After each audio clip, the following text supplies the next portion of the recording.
Hi, welcome to White Threads FlossTube number 100. I can't believe that I've got to 100 already. And so it seems fitting that this is going to be my last video for this year. So first of all, I just wanted to wish you a very happy Christmas if that's something that you celebrate, and a happy New Year, because I think most people celebrate that, though some people celebrate it at different times. And I also wanted to say thank you so much for being along for the ride with me this year on White Threads FlossTube. I have so appreciated your support, the messages that I get from people, the likes, just any feedback that I get from you that lets me know that you're enjoying the videos, that you're learning from them, and that you're enjoying them. My aim in starting doing this, nearly 2 years ago, it was about March 2019 that I started. My aim was to provide some entertainment and something to look forward to for people who were in lockdown and going through difficult periods, as we all have been over the last 2 years with the strange world that we now live in. So I hope that my aim has been fulfilled in doing this. I do intend to keep doing it. Don't think of this as being a goodbye. It's not. This is just my end of year message. I just want to say thank you. I've really enjoyed doing it.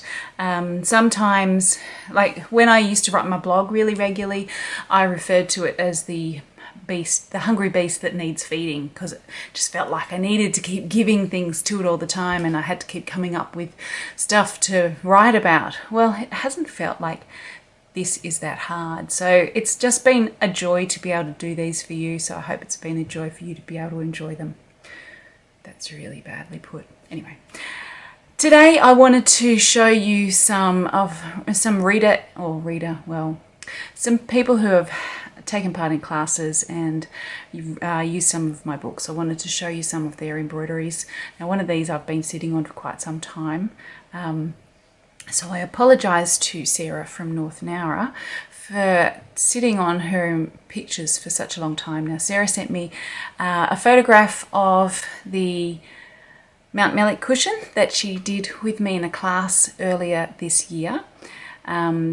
Of it complete, and it was absolutely lovely to see that. Well done, Sarah. It looks fantastic. And she also sent me a photograph of her stitched version of the long pendant from Frisian Whitework. So it's lovely to see when people send me finished photographs of finished work. I always say to my students that I love seeing photographs of finished work, because it makes me know that, well, it lets me know that you haven't just finished the class and then shoved it in a drawer, never to be seen again.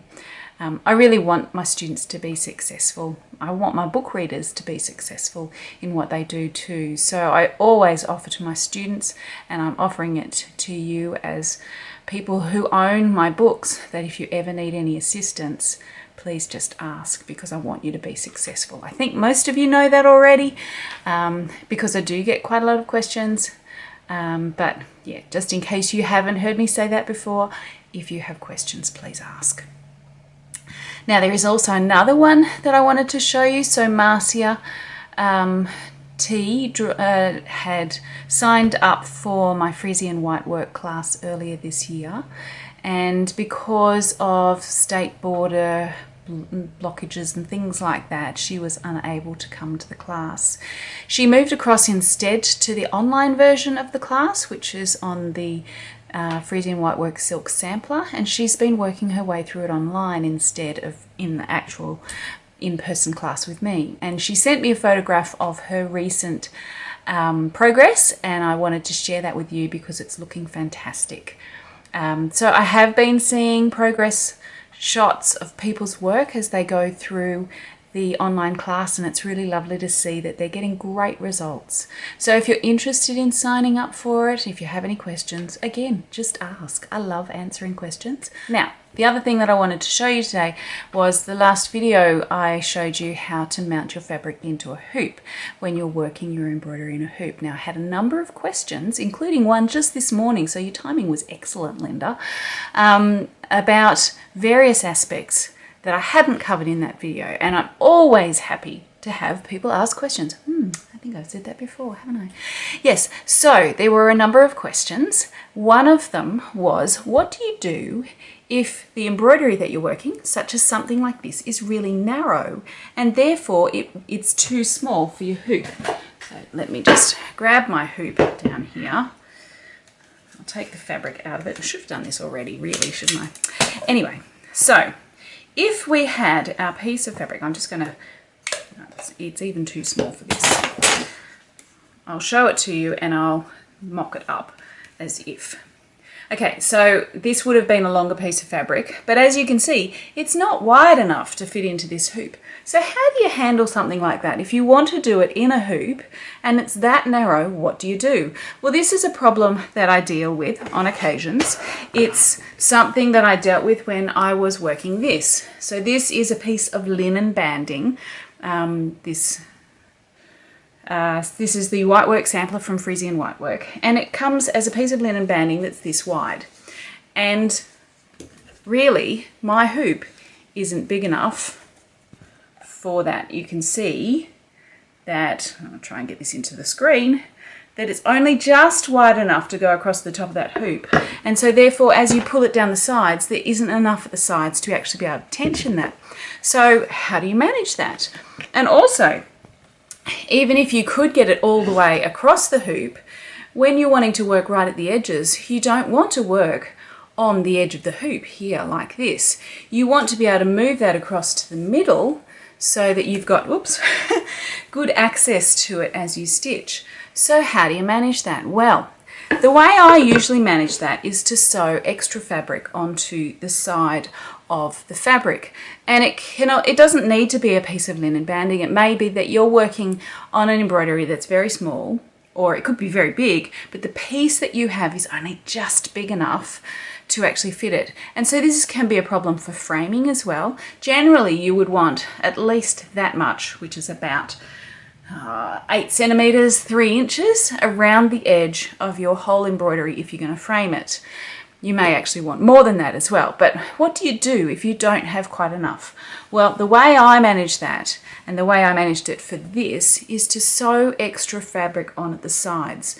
So in the book, Frisian Whitework, there is a photograph, it's only quite small, of me showing that I've added fabric to the side of that.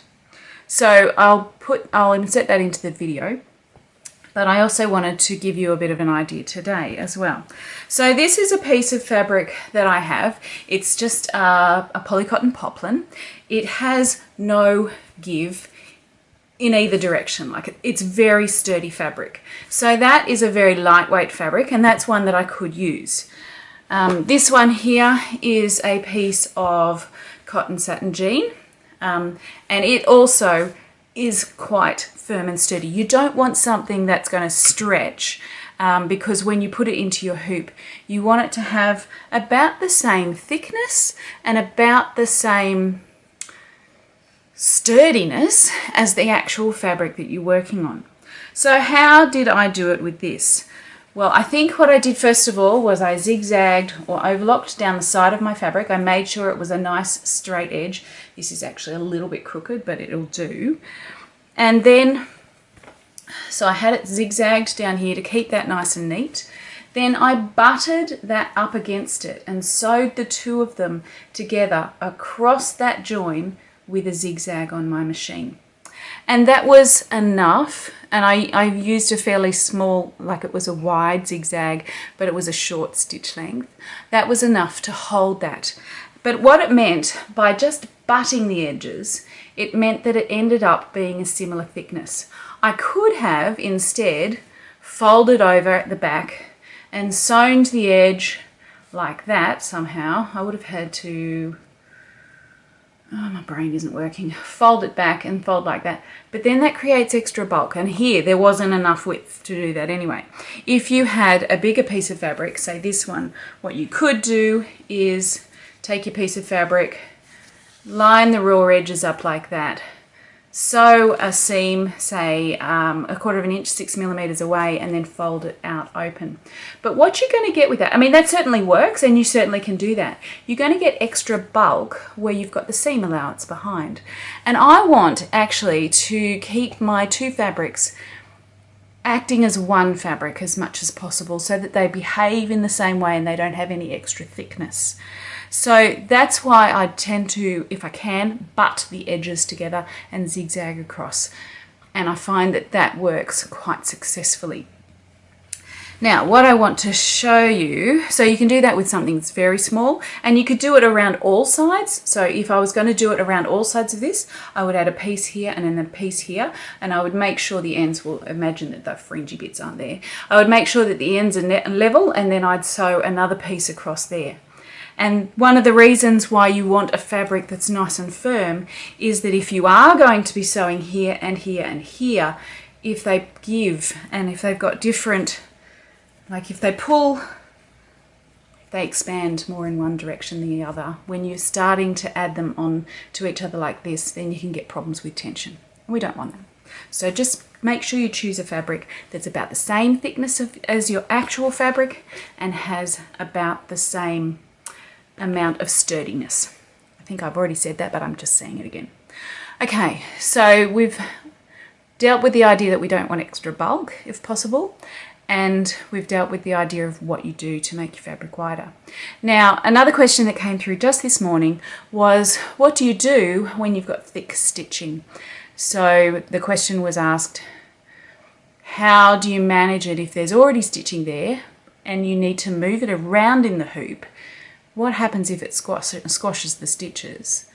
And my addition to that is, what happens if the stitches that you've already done are extremely bulky? So the best thing for me to show you for that is Mountmellick, because this has lots and lots of padded, thick stitches. So this whole embroidery was worked in this hoop. Actually, it was the previous version of the hoop, because after using mine for probably about 20 years, it eventually broke. They don't last forever. But it was this size hoop, and I worked this whole piece, which is very large, in that hoop. How did I do it? Because there is very thick stitching, such as this here. You can see that that's quite, sorry, hopefully you can see that that's quite, there we are, raised on the surface. And then there's also these blackberries here, which are very raised, very chunky. How did I manage that? Well, the main thing is that I did them last. So I did, wherever possible, I did all the flattish stitching first and then did these big chunky bits later on.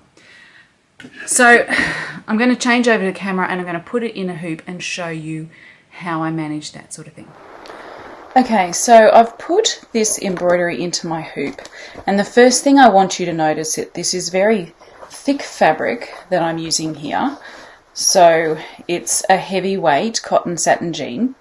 And it's quite thick, and the thread that I've used to stitch with is also thick. So this is number 3 Mountmellick thread, and it's about the thickness of a 4-ply knitting cotton. Now, I don't remember what that is. I can't remember. I'm sorry for those of you who don't use the term 4-ply. I can't remember. So what I've done is I've tried to find a fairly flattish bit of the embroidery around here and put it into the hoop. And the first thing I want you to notice is that I've had to open out the screw that much to fit it in. And that's why when we bind our hoop, I want to use as thin a thinner fabric for my binding as possible. Because if I use a thick one here, that's taking up more of the room in the hoop that I want to be able to fit my embroidery into, and therefore it's allowing me less opportunity to do so. If this was really thick, then it would be a real problem. Okay, so in finding a spot that doesn't have thick bits, it's quite difficult. We'll go with this bit here, and you can see that it fits on, I didn't put that straight, fits on reasonably well. Now I will be able to tighten that up, especially if I get a screwdriver and tighten that up, I will be able to. But you can already see here that that stitching there is pushing it out at the side. Now, if I have bits like this, I think we've got really bucklies of getting that over. I'll move it to the side. No, I did get it on. But what you can see is that these bits here, which is just fabric, they're going to be a lot looser. They're not going to have the same tension on them as these bits here, because there's nothing grabbing that there. So this is a limitation of using a hoop, that if you're working with really thick stitching, that can be a problem. Now, I have obviously managed this because I've stitched the whole thing and it has actually worked.